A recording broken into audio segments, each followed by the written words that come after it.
Has the NBA ever seen a near 7-foot player who can post up, shoot the three, play defense, and also be a better passer than just about 90% of guards in his day? The game has truly changed and put on its head, and Nikola Jokic is a prime example of that today. We're talking about a center who has been yet to shoot below 30% from three in his career.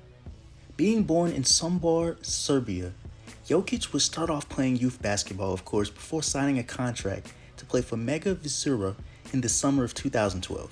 Mega Vizura, which is now known as Mega Soccerbet, is a men's professional basketball team in Serbia. Jokic would originally start off on their junior team before moving up to play in the Serbian league at age 17. So like Luka, here we have a teenager already playing professional basketball with grown men before even playing a minute of NBA basketball. The following year in his 2014 season, he'd be averaging 11 points, 6 rebounds, and 3 assists while also playing in 2 leagues. He was playing against NBA players such as Boban Marjanovic, Bogdanovic, and Dario Saric. Following this season, Jokic would actually be selected 41st overall in the NBA draft by the Denver Nuggets, but wouldn't actually make his debut until 2015.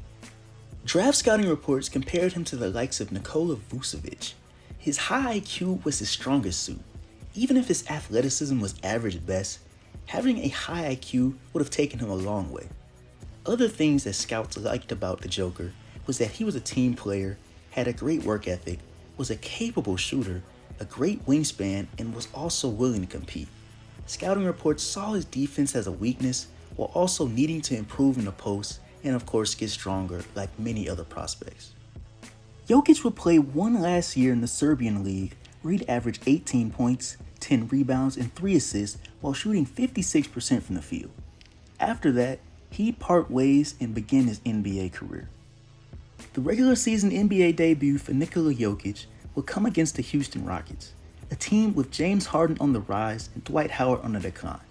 That wouldn't really matter, however, since Jokic would play under 4 minutes and only have 2 points in a 20-point win over Houston to start the season.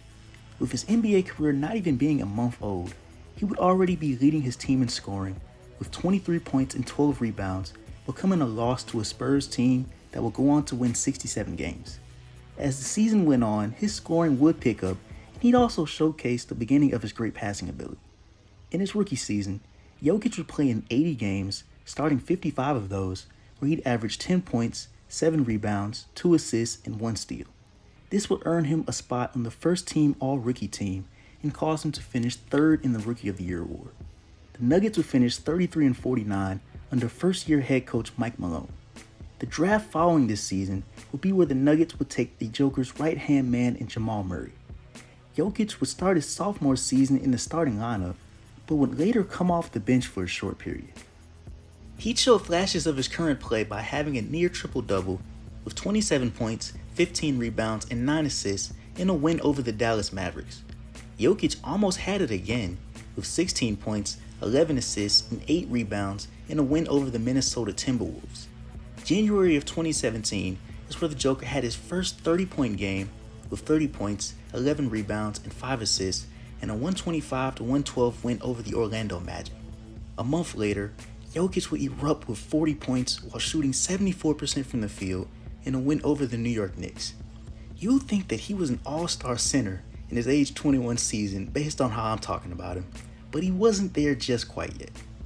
Jokic in his sophomore season averaged 17 points, 10 rebounds, and 5 assists while shooting 58% from the field, 32% from 3, and 83% from the free throw. This would cause him to finish 2nd in the Most Improved Player award behind Giannis Antetokounmpo. With his constant progression, while now also being in year 3, the Nuggets with Gary Harris, Will Barton, Murray, Millsap, and Jokic would now be fighting for a playoff spot. Jokic would lead his team in points, rebounds, and assists for the Nuggets by averaging 19 points, 11 rebounds, 6 assists through 75 games. These numbers would still cause him to fall short of an All-Star selection, which would come very soon.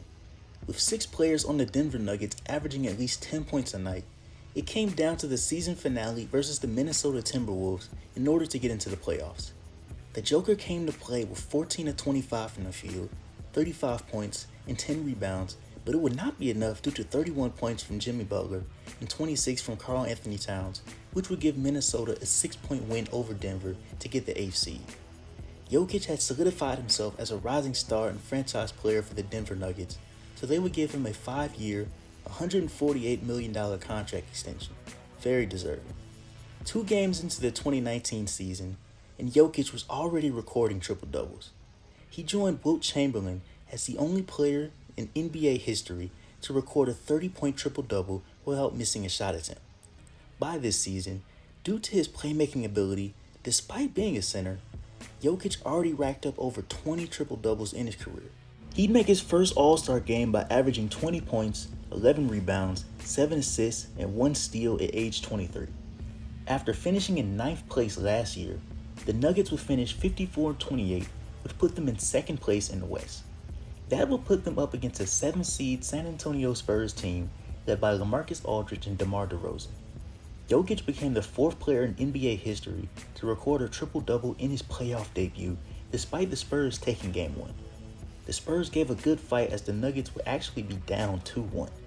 29 points, 12 rebounds, and 8 assists from the Joker would help tie the series at 2 apiece. It would take a Game 7 triple-double from Jokic to officially eliminate the Spurs and move on to the next round. The Portland Trail Blazers gave him just as good of a fight with a very different result this series. A quadruple overtime in Game 3, where Jokic played over 60 minutes, would give Portland the slight edge 2-1. Denver would win 2 straight games before the Trailblazers put them away in Game 7, an honorable defeat. Jamal Murray's role on the Nuggets would continue to expand in the 2020 season as he reached a new contract. Jokic would set a new career high in 2020 with 47 points and a win over the Atlanta Hawks. He'd of course make the All-Star team once again by averaging 20 points, 10 rebounds, and 7 assists in the shortened 2020 season. The Nuggets and Mavs were one of the last games to be played before the season was suspended. Finishing the season in the NBA bubble months later, the Nuggets finished 46-27 for 3rd place in the West. Jokic, Murray, and the Nuggets were literal comeback kids in rounds 1 and 2. Being down 3-1 to both the 6th-seeded Utah Jazz and the 2nd-seeded Los Angeles Clippers, the Nuggets would then turn on the switch and humiliate their opponent. The series win versus the Clippers was especially satisfying for me to see. Getting all the way to the Western Conference Finals, fans expected to see a similar situation to happen with the LeBron and AD Lakers, but that wasn't the case at all. Despite getting 25 and 21 points a game from Jamal Murray and Nikola Jokic, the Lakers established themselves early and never let up while taking Denver out in 5 games. Constant improvement from this Nuggets team. In this 2021 season, Jokic without a doubt has played at an MVP caliber level. For a bit towards the beginning of the season, he was literally averaging a triple-double as a center. Jokic became the first center since Wilt Chamberlain in 1968 to have 18 assists in 1 game. Whoever your team point guard is, chances are the Joker is better in that department. Setting a new career high with 50 points in a loss to the Sacramento Kings, Jokic would of course earn an All-Star selection for the 3rd straight year in a row while averaging 26 points, 11 rebounds, and 9 assists while shooting 56% from the field, 41% from 3, and 86% from the free throw. With over 50 triple-doubles in his career while still being just 25 years old, Jokic has once again led his team to a top seed in the West. With all this to account for, it's still possible that the Nuggets could be leaving the playoffs early depending on whether or not they play the Portland Trail Blazers or the Los Angeles Lakers. With how great the Joker has been this season, it would be very disappointing to see him get taken out in the first round if he ends up playing the Lakers. What do you think? Thank you for watching the video. If you liked the video, like and comment on how far you think the Nuggets will go, if you think Jokic will win MVP now or ever, and if you think Nikola Jokic can take the Denver Nuggets to an NBA Finals. And if you like me, subscribe.